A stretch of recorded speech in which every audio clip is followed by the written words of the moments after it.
देश में अजीब सा माहौल हो, कैफियत से भरा माहौल है इस वक्त। किसानों को खालिस्तानी, पाकिस्तानी, न जाने क्या क्या कहकर पुकारा जा रहा है। ऐसे में पाश की याद ना आए, ऐसा कैसे हो सकता है? वो कहती कहानी में हमने हाल ही में एक श्रृंखला की शुरुआत की है पुस्तक से, जिसमें हम मुद्दों पर बात करते हैं और उन मुद्दों पर हम पुस्तकों से लेकर अपनी राय रखते हैं। तो इस बार का जो मुद्दा हमने चुना है वो है चेतना, खासकर किसानों को लेकर। और जिन रचनाकार को हमने चुना है वो है पाश। पाश से आप सभी परिचित होंगे। उनकी एक सबसे प्रचलित कविता है कि सबसे खतरनाक होता है सपनों का मर जाना। ये ज़्यादातर लोगों ने पढ़ी सुनी होगी। पाश का नाम अवतार सिंह संधू था। पंजाबी साहित्य में बड़े साहित्यकारों में पाश का नाम आता है। पाश के विचार मुझे खासकर चेतना के स्तर पर सबसे अधिक प्रभावित करते हैं।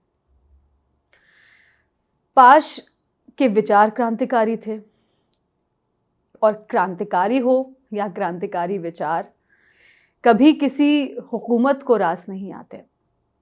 भगत सिंह के भी नहीं आए थे। वैसे भगत सिंह का जिक्र मैंने यहाँ पर इसलिए किया क्योंकि 23 मार्च को भगत सिंह शहीद हुए थे। उनकी शहादत का दिवस 23 मार्च को मनाया जाता है।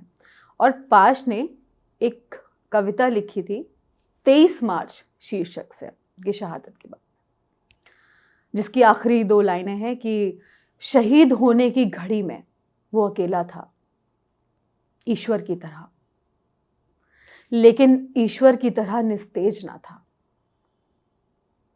तो ये 23 मार्च शीर्षक से कविता लिखी थी पाश ने। उनके विचारों से अधिक प्रभावित थे, और चेतना के स्तर पर उनके विचार हम सभी को प्रभावित करते हैं।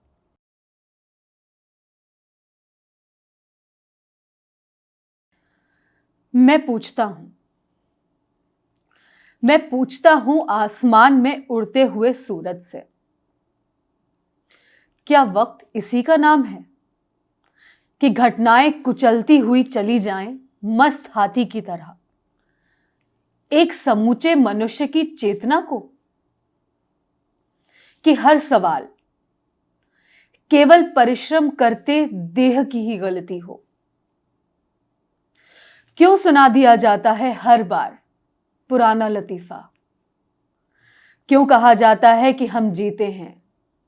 जरा सोचें कि हम में से कितनों का नाता है जिंदगी जैसी किसी चीज के साथ।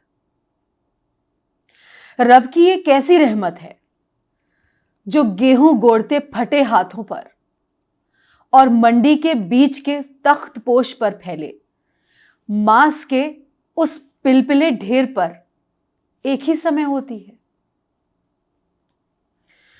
आखिर क्यों बैलों की घंटियों, पानी निकालते इंजनों के शोर में घिरे हुए चेहरों पर जम गई है एक चीखती खामोशी? कौन खा जाता है तलकर टोके पर चारा लगा रहे कुतरे हुए अरमानों वाले पट्टे की मछलियां? क्यों गिड़गिड़ाता है मेरे गांव का किसान एक मामूली पुलिस वाले के सामने? क्यों कुचले जा रहे आदमी के चीखने को हर बार कविता कह दिया जाता है? मैं पूछता हूं आसमान में उड़ते हुए सूरज से। आज पाश होते तो आज भी यही सवाल होते उनके शायद, और सवाल मैं समझती हूं कि ज्यादा तीखे होते। समय बदला, वक्त बदलता गया, लेकिन किसानों के मुद्दे पर हमारी चेतना हो या उनकी समस्याओं हो, इसमें ज्यादा कुछ नहीं बदला। वही तंगहाल जिंदगी, वही सिकुड़ी हुई पेशानी, वही संघर्ष 2 समय के भोजन के लिए, अपने अधिकारों के लिए, अपनी समस्याओं को सुनाने भर के लिए। जो संघर्ष कभी पहले चला करता था वही संघर्ष आज तक चल रहा है। काश आज पाश होते।